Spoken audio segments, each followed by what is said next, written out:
I'm certain Leander sees it in my face, the flicker of desperation.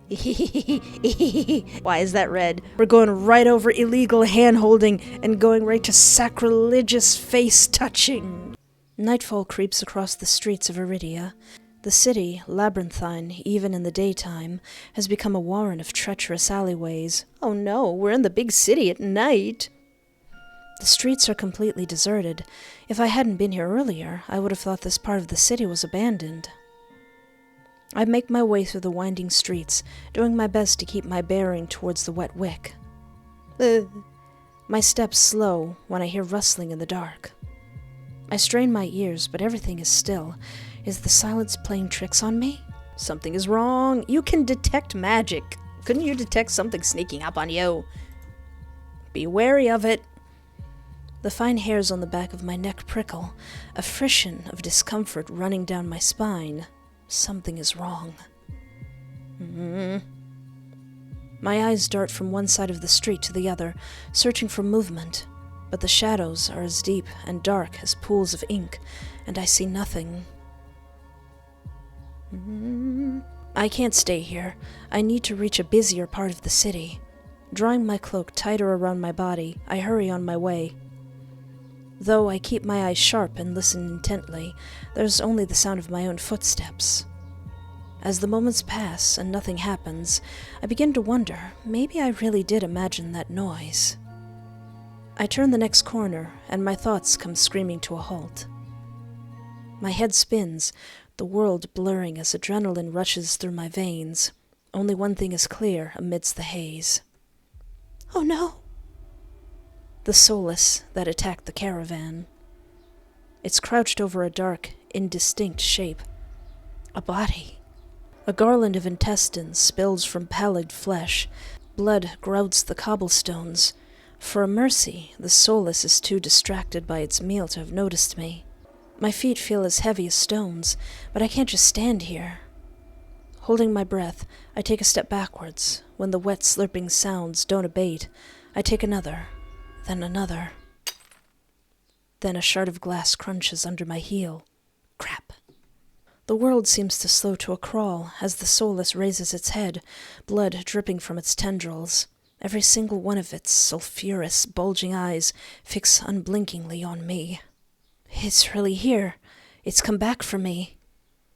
Well, in this situation, I mean, I'm not entirely sure, but I'm thinking I should run. I'm off like a shot, running for my life through the darkened streets. Behind me, I'm running. Don't you worry about me, I'm running. Behind me, a piercing bay splits the silence, and heavy footfalls pound after me. My heart thunders in my chest. I take turns at random, trying to lose it in the maze of streets, but I can't seem to shake it. I can hear its breathing now, a wet, fluttering rasp growing closer and closer. The same claws that severed my arm swipe out. I duck, saved by pure reflex, and skid around a corner. I take 3 running strides before the bottom drops out of my stomach. A wall twice as high as me bars my way, a dead end.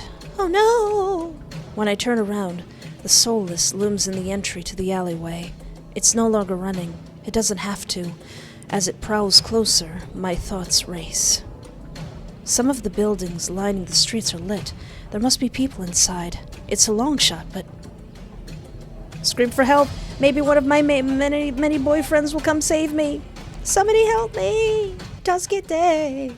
My voice rings through the shadowed streets. Silhouettes pass by windows, but nobody answers. In this wretched world, few people will stick their neck out to help their own flesh and blood, never mind a stranger.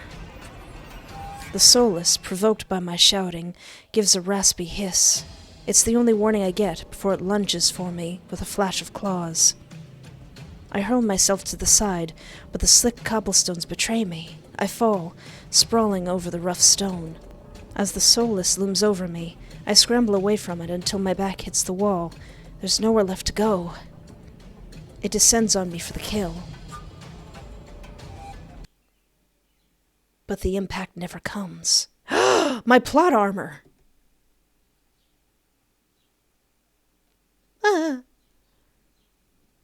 I wearily creak one eye open, then the other, not sure whether I should believe what I'm seeing. A hooded figure crouches in front of me, one blood-stained hand outstretched. Oh! Moonlight silvers the edge of their stiletto knife. Their face and hands are splattered with blood, and the soulless. My eyes dart past my unexpected rescuer to the misshapen form behind them. The soulless's many eyes, once restless and vibrant, now look dull and waxy. A red pool spreads slowly from under its belly. Numb with shock, I can't help but stare. It's dead. After all the people it's killed, after nearly killing me twice, I can hardly believe it. Well, I gingerly take the offered hand. The stranger's gaze dips to my bandages. Pale lips part, on the brink of a question, then close again. With a strength belying their slight frame, they pull me to my feet. As soon as I'm on my own 2 feet again, they pull away from me and start wiping the blood from their face and hands. Stay here.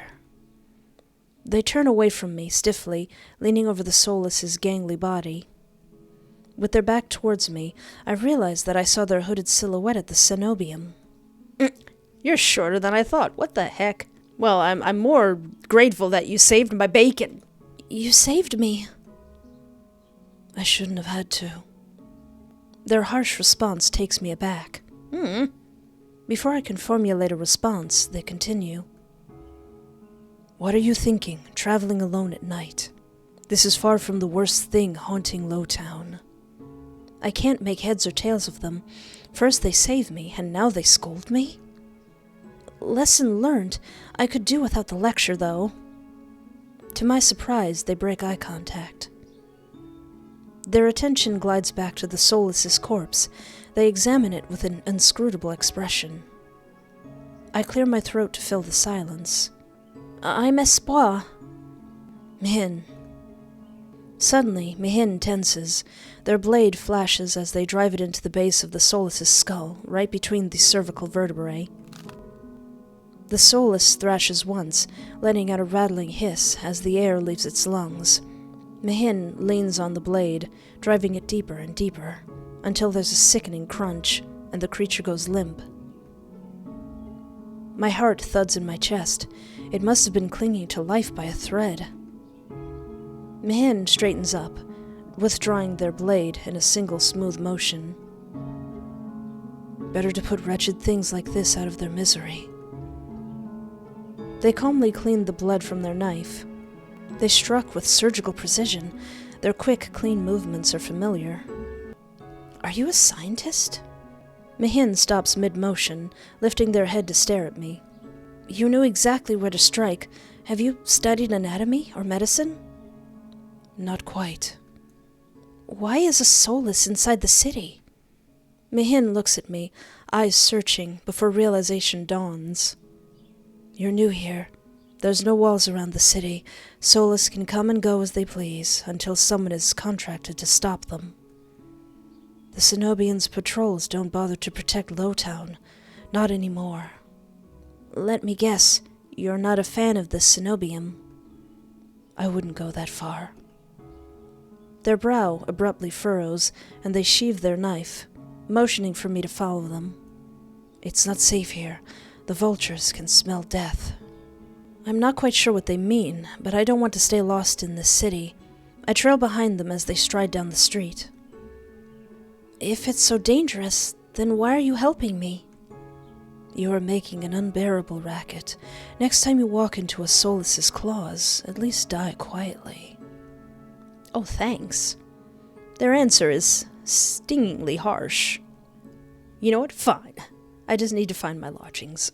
I'll still be polite. I'll still be polite to the person that saved my bacon. I hold my hands up, trying to forestall any more snippy comments. All right, I get it. I'd love to get out of your way, but I'm sort of lost. I just need directions back to my lodgings. What makes you think I'll help you? Nothing, but there's no harm in asking. That seemed to catch them off guard.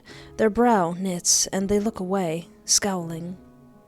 How troublesome. Espoir? Who's calling me? Who knows my name? Who are you? Oh, you. I turn, surprised by the voice. Cuirass walks down the street towards us. His white and gold clothing is pristine, despite the grime of the city. Hello, Mihin. I see that soulless was your work. Mihin shrugs. There's a familiarity to the way they regard each other. I didn't know you had friends, Mihin. You know them then, Cuirass? Mihin is a freelancer who has done a few errands for me. They are quite reliable. Unreliable freelancers don't eat. A freelancer who wields a dagger like a scalpel. There must be something more to that story. Espoir needs to get back to wherever she's staying before she wanders into the jaws of another soulless. It is late. Were you able to find a place to stay, Espoir? I'm staying at the Wet Wick. Both of them are like, really? Both of their faces fall. I see. Would you like a guide? It might be preferable to wandering about alleyways. That would be nice. Mihin clicks their tongue and sighs, sounding mightily put out. Going to the Amaryllis district, that gaudy cesspit. Come, this way. Despite Mihin's clear distaste, when Cuirass leads me down the street, they keep pace with us. Catching my curious glance, Mihin's eyes narrow. I just want to be friends. It's not safe this late. I don't care about you, but Cuirass is the only doctor worth a darn in this place. Are you like this with everyone, Mihin? The deadpan look Mihin gives me is answer enough. I catch Cuirass hiding a slight smile. I suppress a sigh and resign myself to having a grumpy shadow all the way back to the Wet Wick. The route Cuirass takes is completely different from my slow meandering earlier this morning. In no time at all, he cuts through the darkened streets and twisting alleys. It seems like half the city has poured into the Amaryllis district's colorful streets. Laughter, clinking glasses, and music assault my ears from every direction. Yet the most noise still comes from the Wet Wick. Its doors hang wide open, lanterns lit. Oh, his hair's so long, his back's so pretty. Here we are. He moves towards the door, and Mihin lets out an audible huff. Don't tell me you're going in. I have some quick business with Leander. Fine. He still owes me for yesterday's work. They drag their feet, reluctantly trailing me into the tavern. As soon as the doors open, a wave of sticky heat rolls over me. In the hours since I left, the wick has grown suffocatingly crowded. Cuirass stands out, easily a head taller than most. Even so, I nearly lose sight of him amongst the sea of swarming bodies. Pardon me. The crowd parts as though answering his request. Cuirass glances over his shoulder at Mihin and me before gliding through. How can anyone breathe in here? Mihin follows Cuirass at a clipped pace. Leander is right where I left him, although he's traded places with the bartender. He holds a pair of shot glasses filled to the brim with luminous green liquid. And now for the finishing touch. A flash of magic paints the glasses white with frost. You're never going to guess what's in these. Leander slides the glasses across the bar, and I get my third and fourth shocks of the evening in rapid succession. Oh, where's just one big party? Everybody's here. Eyes leans against the bar, an elbow propped up on the counter. He catches the glasses and lifts one to the light before turning it upside down. The contents, magically congealed, stays firmly in place. You're supposed to make drinks, pretty boy. Don't tell me you're wasted already. Yay, everybody's here! Vare, perched on the bar's counter beside Eyes, takes a single look at the shot glass and shakes his head. What have we here? A bucket full of boogers? Leander's nose treasure? You've eaten worse. Vare's lips twitch and his ears flatten when Eyes offers him a glass. He turns his cheek with a sniff, and Eyes just snickers. Coward. Don't tell me you're actually... In one fluid motion, Eyes throws back his head and downs the shot. Drinking that. A dark look crosses Eyes' face. It's chewy. Chewy? Chewy. Wait, let me try again. Behind me, Mihin grumbles. I told you this place was a nest of degenerates. If it isn't Curas and Mihin! At the sound of Leander's voice, Mihin's pale eyes grow wide. They look ready to bolt until Curas sets a hand on their shoulder. I promise this will not take long. Mihin's eyes dart from Kura's hand to his face, then soften. Fine, you first. While they step forward, I linger behind, struck by a sudden revelation. All of the people I've met today know each other. Good evening, Leander. Eyes, another drinking competition, I presume?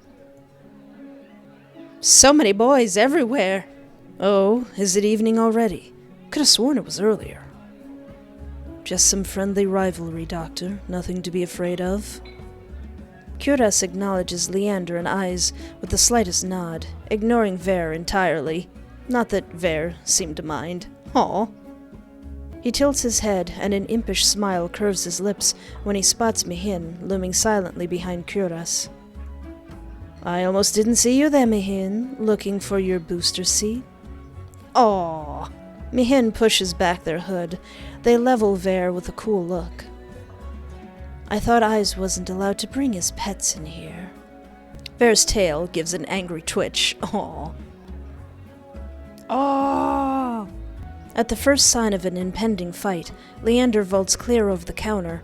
He slides in between Eyes and Curas. Now, let's try to keep the peace. It's not every day the esteemed doctor takes us up on a drink. His arm snakes around Curas' shoulders. You're finally taking me up on that drink, huh, Curas? I'm afraid not. We were merely escorting Espoir back to her lodgings. Curas gestures in my direction, and my stomach sinks. I reluctantly step into the light. As soon as he sees me, Leander's face brightens. Espoir! It's been too long. Everyone, this is Espoir. She's new to Iridia. I feel 5 pairs of eyes fix onto me, and suddenly the bar feels suffocatingly small. My voice nearly catches in my throat. We've already met. I've met all these fools. Some of them tried to kill me. Actually, I've already met everyone. You've already met? Eyes and Ver level me with subtly amused expressions. Ver's tail gives a lazy wag. We did. Not that long ago, either. I'm starting to suspect she's stalking me. He looks far too pleased with himself when I roll my eyes. Oh, it's like one big happy family of hot people. This calls for drinks. What does everybody want? In an instant, all eyes turn to Leander, freeing me from the burden of attention.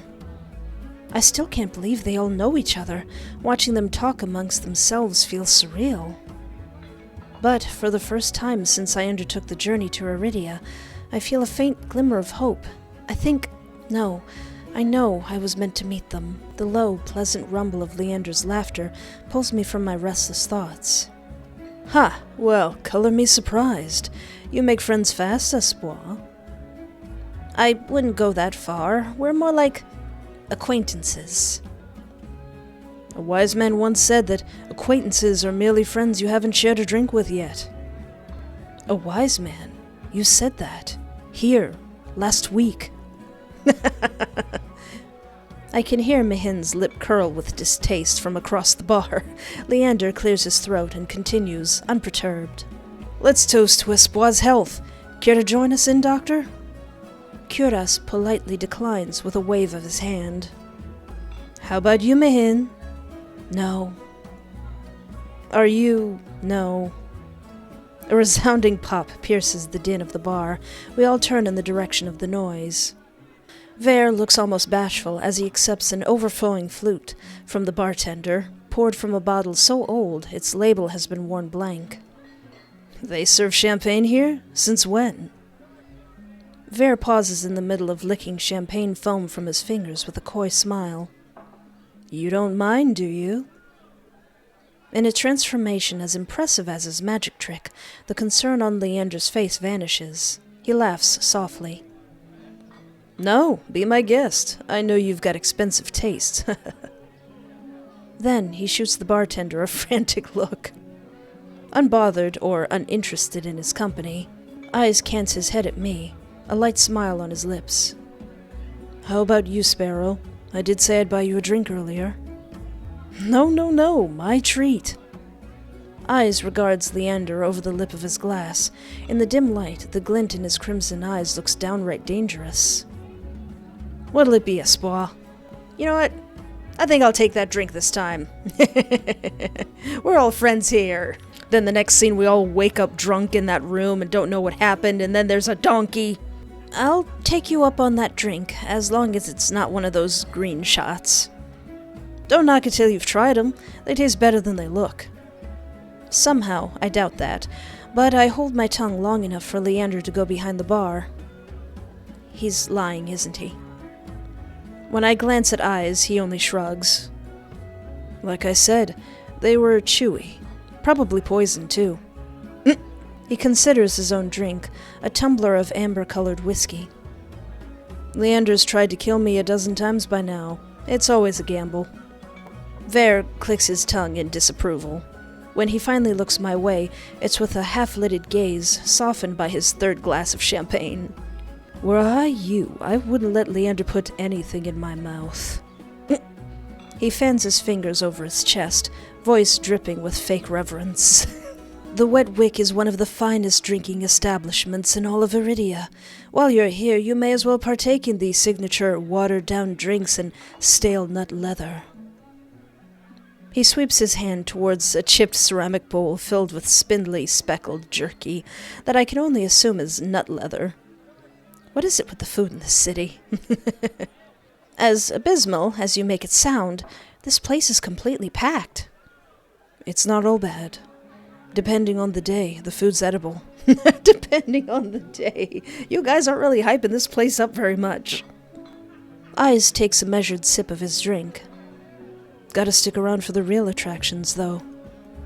Before I can ask what he means, Leander returns with a tumbler that he sets in front of me. Uneven chunks of ice bob in a pool of reddish-purple alcohol. Reddish-purple? Ugh. Sir? Are we gonna die tonight? I eye the drink suspiciously. It better not be another disgusting concoction of Leander's. Relax, it's just the local specialty. Plum gin. Although, if you're feeling more adventurous... I shake my head. Leander raps his knuckles against the bar until the group falls silent. All right, everyone, let's toast.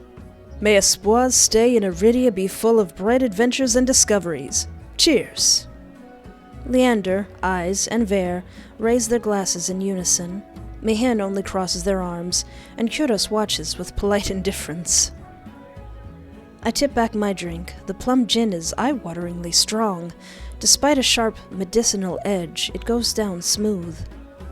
One sip softens the edge of my vision. The next fades the din of the crowded bar into a low, persistent murmur. I find myself unwinding for what feels like the first time in years. Oh, aren't you the popular one, Espoir? I'm guessing you met Kuros first. It would be more accurate to say that I found her. He saved my life. I merely performed my duty as a doctor. Although, I must admit that I was confused when I woke up missing all my clothes. Leander's like, wait, what? Leander makes a choked noise. Somewhere behind him, Mihin sighs. It's not what you think. Espoir was in grave condition. I could hardly treat such injuries through tattered clothes. The silence that follows stretches uncomfortably long. I look away, unable to face Kuros's disappointment, and catch Ver snickering behind his hand. That's my cue to change the topic. Kuros isn't the only one who saved me today. Don't you listen? I didn't save you. You were simply there. You saved me, Mihin. You want to be friends. That's Mihin for you. Leander reaches for Mihin, but they duck under his arm with practice ease, without so much as looking his way. As reliable as they are moody. You're one to talk, considering you neglected to warn her to stay off the streets at night. Yeah, what's up with that? Oh, I might have gotten a little distracted. With all that illegal hand-holding we did. Mihin's only response is a short breath. At any rate, I never got a chance to thank you, Mihin. Don't. The less soulless alive, the better.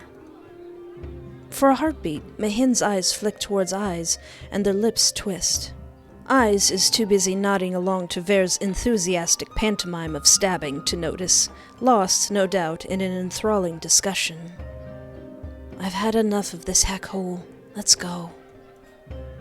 Mihin and Kuras share a brief look, then the doctor speaks up.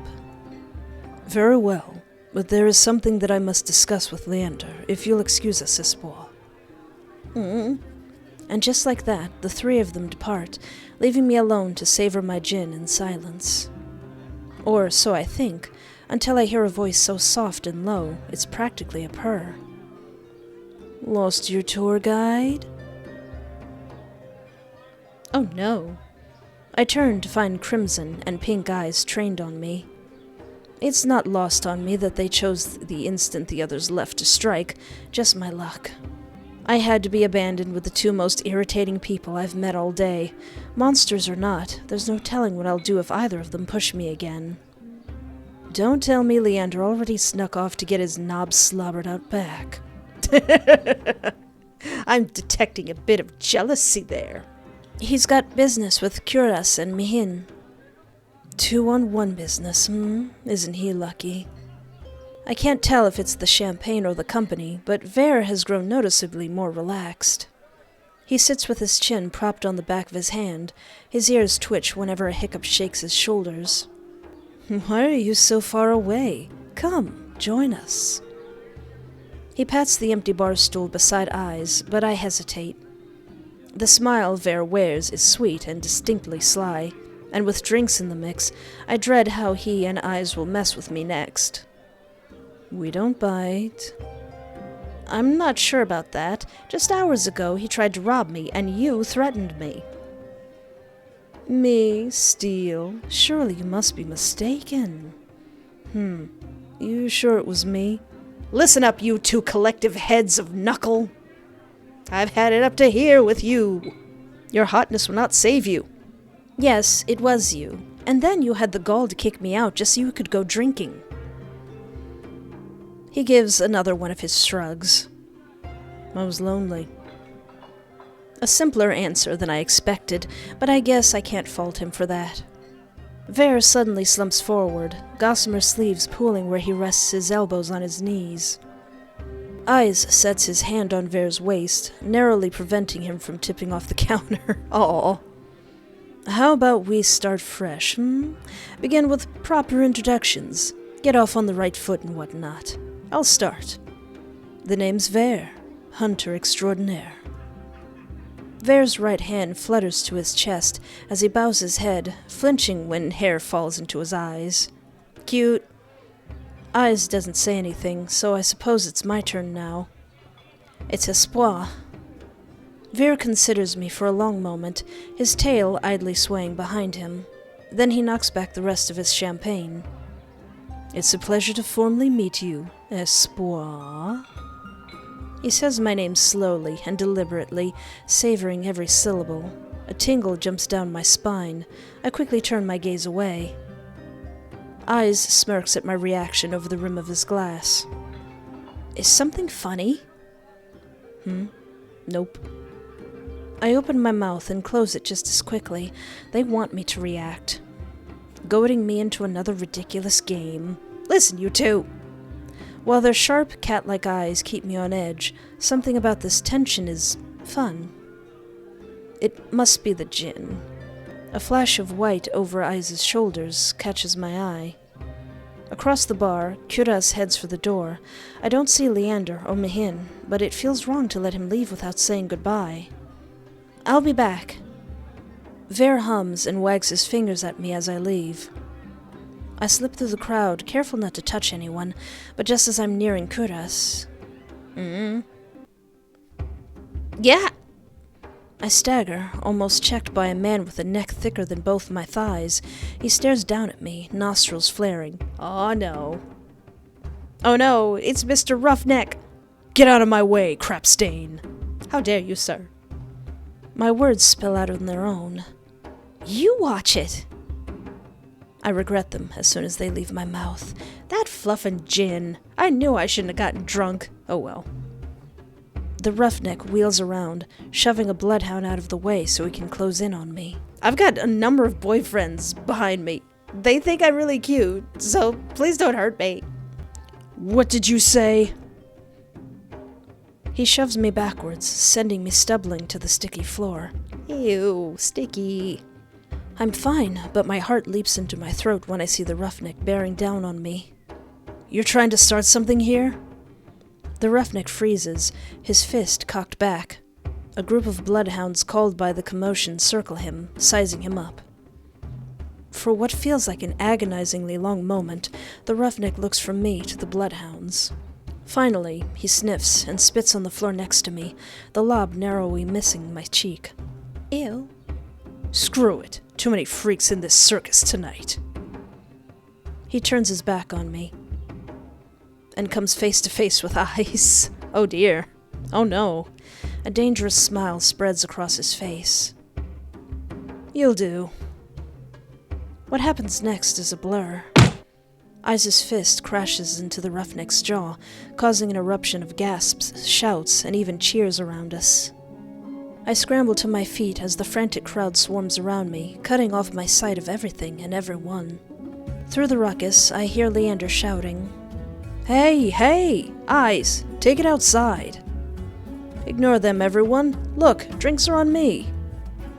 With those 4 words, the wick erupts with hoots and hollers. The ring around me disperses as bloodhounds and onlookers rush towards the bar. Through the thinning crowd, I catch glimpses of familiar faces.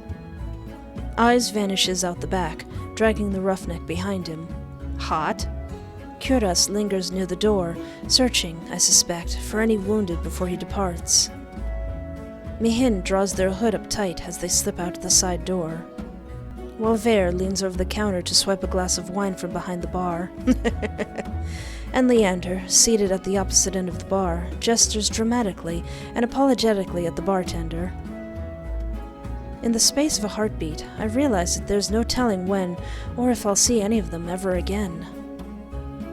Whoever I pursue may be the last person I get to speak to tonight. I follow... Oh gosh. I kinda want to stay with Leander. I like what Leander's showing me. For the second time today, I find myself squeezing through a crowd to reach Leander. As soon as he sees me, his easy smile fades. You all right, Espoir?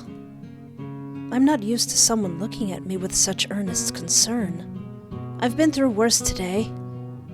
From the sounds of it, you have quite the day. How are you holding up? I'm fine.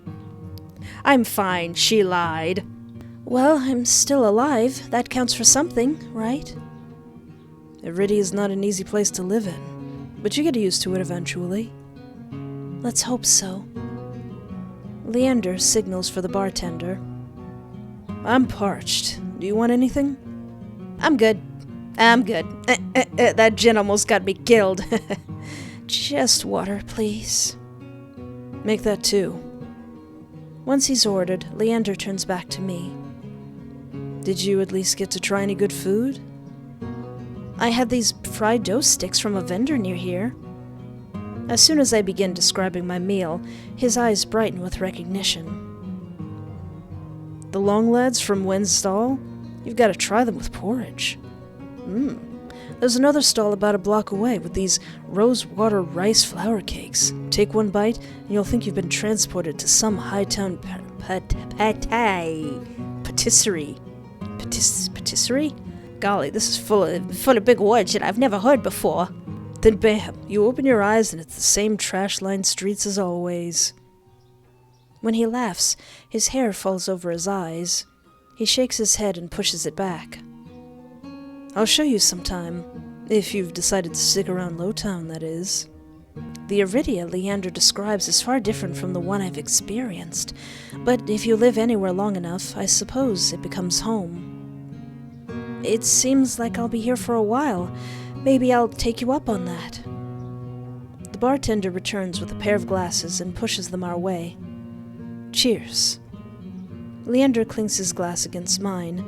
The ice-cold water goes down easy. It was surprising finding out that you all know each other. I didn't think Iridia would be so small. Do you know how many times I've tried getting them all in one place? It's impossible, like trying to herd a bunch of soulless. I take it you know them well? Depends. Was there anyone you're curious about in particular? Kind of curious. Yeah, kind of him. Do you and Curas work together? Occasionally. Did the mysterious competent doctor catch your eye? He seems like a good person. He seems pretty cool. He seems like a good person, though it's hard to believe anyone's a good person these days. That's Curas. He works hard to serve the people of Lowtown. He's a miracle worker, even if his bedside manner could use some work. Do you think he might be able to cure my curse? Leander starts to speak, but pauses to consider me for a moment first. Curas is good, but he's only a doctor. Besides, unless you're actively dying, he'll make you wait in line all day like everyone else. Ooh, I can learn about everybody. Let's do that. What about Sweet Mihin? Mihin's interesting, not very forthcoming, though. Ah, Mihin, my favorite grouchy freelancer. What's your impression of them? They seem lonely. Well, they're actually kind of irritable. Yeah, they do seem really lonely. I get the feeling they could use a friend. I think Mihin prefers to be alone. What makes you say that? I've known them since they arrived at Iridia, and they've turned down every attempt I've made. Well, almost every attempt. What does this mean? He trails off to take a deep swig of his drink. Anyway, I'm just saying, if Mihin wanted to be your friend, you'd know. They did kind of save my life, though, so maybe they do want to be friends. Eyes? What's his deal? So you're friends with Eyes? Have been for a while, but he's rarely in town. Where'd you run into him? The Sea Spring. Leander chokes on his drink. He coughs violently into his fist before giving me a surprised look. You went all the way out there? How'd he treat you? It was intimidating. It was scary. Intimidating, to be honest.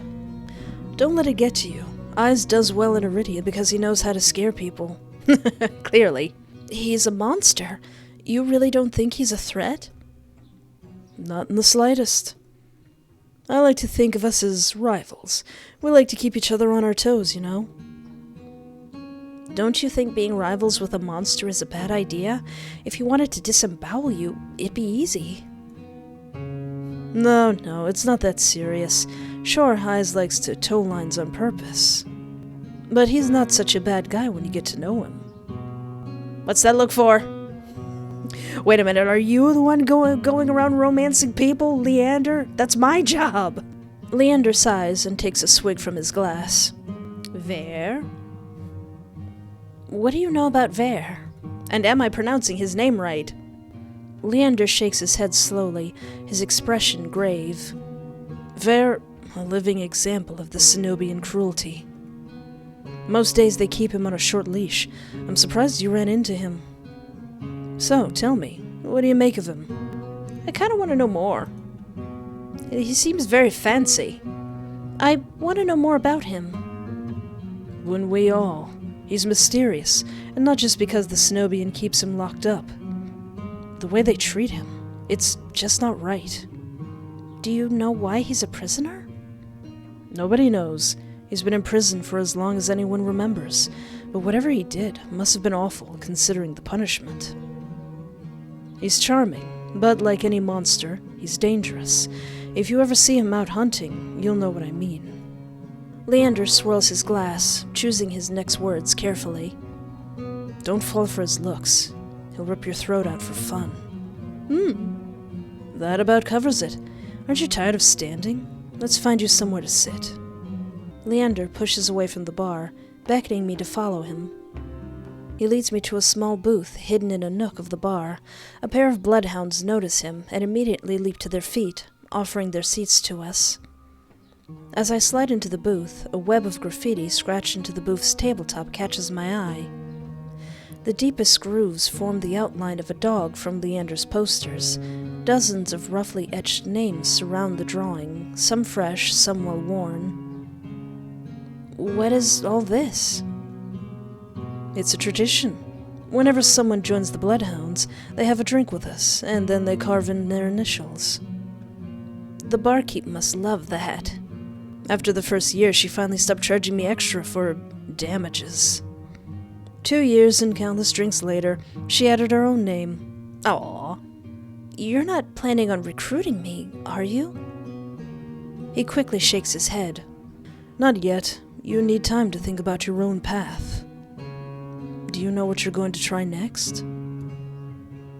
The question gives me pause. I take my hands out from under my cloak and rest them on the table. Do you think you can help me? Of course. We can find answers together. Leander starts to reach for me, as though meaning to take my hand before stopping himself. His eyes flicker to mine. I won't fail you, Espoir.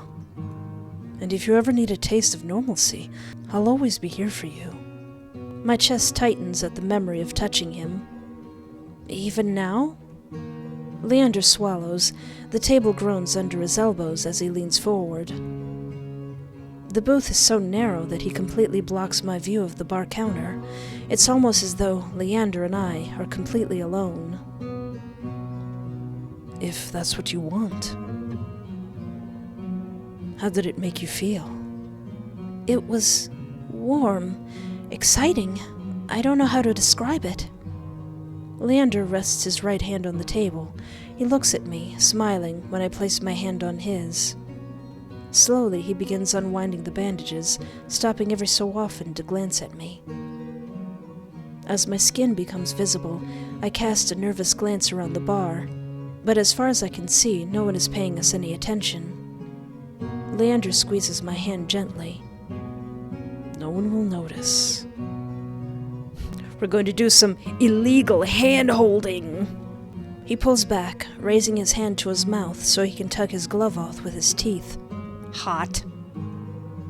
The muscles in his forearm tighten as he flexes his fingers. Hotter. Our eyes meet, and Leander offers his hand again. There you go. Hand-holding on demand. A lump forms in my throat. I'm certain Leander sees it in my face, the flicker of desperation. His voice lowers to a whisper. Anything you want, Espoir. Why is that red? What does red mean? I don't remember. We're going right over illegal hand-holding and going right to sacrilegious face-touching. I blurt out the first request that comes to mind. Can I touch your face? Oh, sure. I lean over the table, hesitating before I reach for his face. When my fingers graze his jaw, Leander laughs softly. That tickles. It's fine. You can just... He takes my wrist, angling my hand so he can press his cheek into my palm. Warmth spreads under my fingertips. A surprised breath escapes me. Gently, I rub my thumb down the ridge of the scar on his cheek, and he shudders, his earring jingling against my knuckles. You're getting awfully bold. I've never touched someone like this before. And even though it makes my head spin, it's already not enough. I want to be even closer. My heart hammers, filling my ears with a pulse that grows unbearably loud until I pull my hand back. Are you all right? I can barely hear his words over my pounding heart, but I manage to nod. Yeah, I'm fine. Sorry. I think I was just getting a little dizzy. He gives me a gentle smile, eyes crinkling at the edges. You've had a long day. You deserve some rest. Luckily, your room is just upstairs. Want me to walk you back? I shake my head and begin wrapping my hand back up. With each deep breath, my head feels more clear. I'm fine, but thanks for, well, everything. Remember what I told you. If you ever need a break from the chaos of the city, I'll be here for you. When I rise, Leander gives me one last smile. Good night, Espoir. Night. I trudge up the stairs, but even as I leave Leander behind, the warmth of his skin still lingers on mine, burning through the bandages. Wait, what? Wait, what?